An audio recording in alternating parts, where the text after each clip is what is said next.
Hi, everyone. I'm Carey Pena, and this is Front Doors TV. We are broadcasting today from the Center for Positive Media. I am so happy to have here in studio with us Debbie Castillo-Smith, who is the CEO of Big Brothers Big Sisters. What an organization.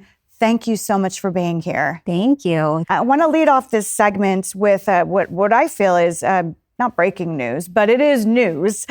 It is this impact study, a 30-year study done by Harvard, nonetheless, that shows the impact of mentoring on the youth in our community. Yes, absolutely. We were thrilled when this study came out in January. It was released, and we were so amazed that over the course of 30 years, they took a look at youth who were involved with our community, and they found that those who were matched in our program, just the impact that mentoring makes and the long-term changes that it has in their life. And one, statistic that really pops out is that 20% of our littles are more likely to attend college. And, that's something that we're extremely grateful for and so proud of our littles for achieving. Because what? They can see that they can actually go on and have a future. Yes. They are, meeting with their mentors and they're seeing what's out there and what is possible. And isn't that what we want for youth? Isn't that what we want them to see? Is there something greater out there? No matter what it is, if it's college, trade school, what have you, we want them to see what is out there in the world. For those who may be not familiar with the organization, what does it take to become a big? What is the commitment level? And what is your level of need right now for people to volunteer? So our program, we offer two different types of programs. So we have our community-based program, and that is where our volunteers meet with the little in the community in the evening or on the weekends. And that commitment is at least twice a month for a couple hours. And they can do a variety of activities. If it's going on a hike or going to the park or, taking a cooking class or attending a match activity with other matches that we have in our program. That's done, like I said, in the evening or the weekends. And we help with ideas for activities that they can do together. If, volunteers are like, wow, I really don't have the time to do that, that's okay. We partner up with several different schools around the valley with different after-school programs. And that's when volunteers, it's more structured. And they can go on certain days and times and meet with a little during that time. So we offer both our community-based and our site-based programming. How great is the need, though? It's great.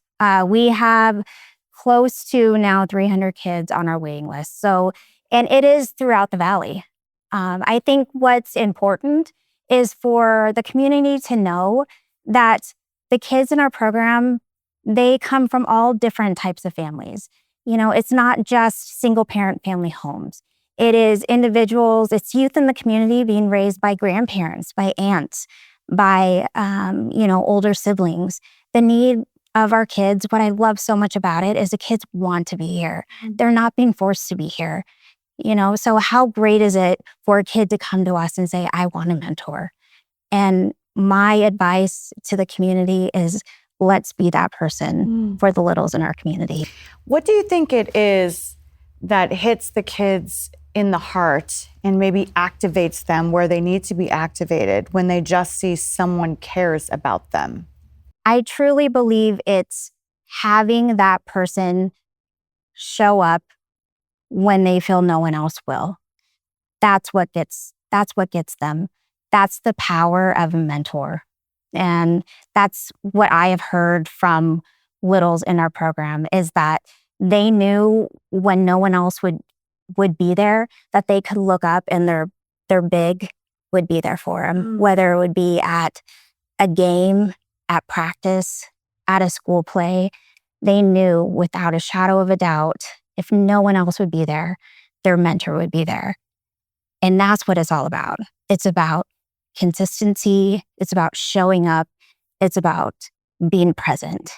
I want you to illustrate one of the great ladies who works in your organization who has had a little for many years and watched this young woman grow up into now a mother, right? Yes. So I have had the extreme, fortune of watching Casey. She was 6 years old when she came into our program, and she was matched with her big sister, Andrea.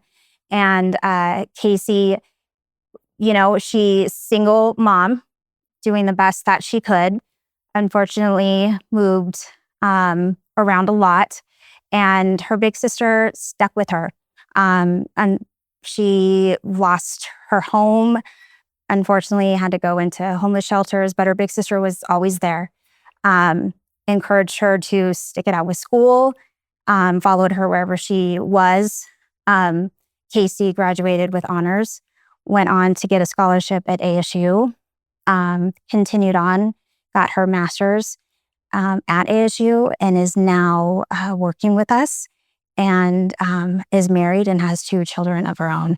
So, and she attributes that to her big sister and her big sister showing up. That is quite a success story there. It is. It is. And she has said she doesn't know where she would be if her big sister wasn't in her life.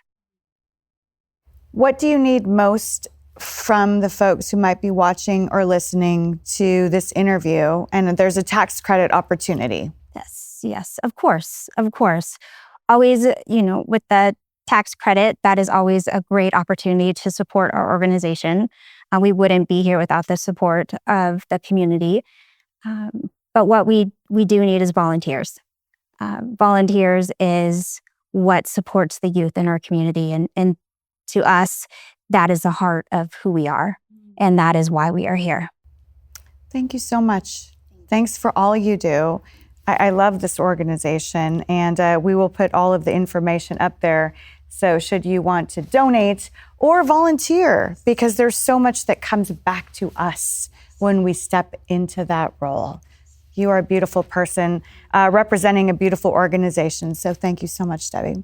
And thanks to all of you for watching. I'm Carey Pena. This is Front Doors TV.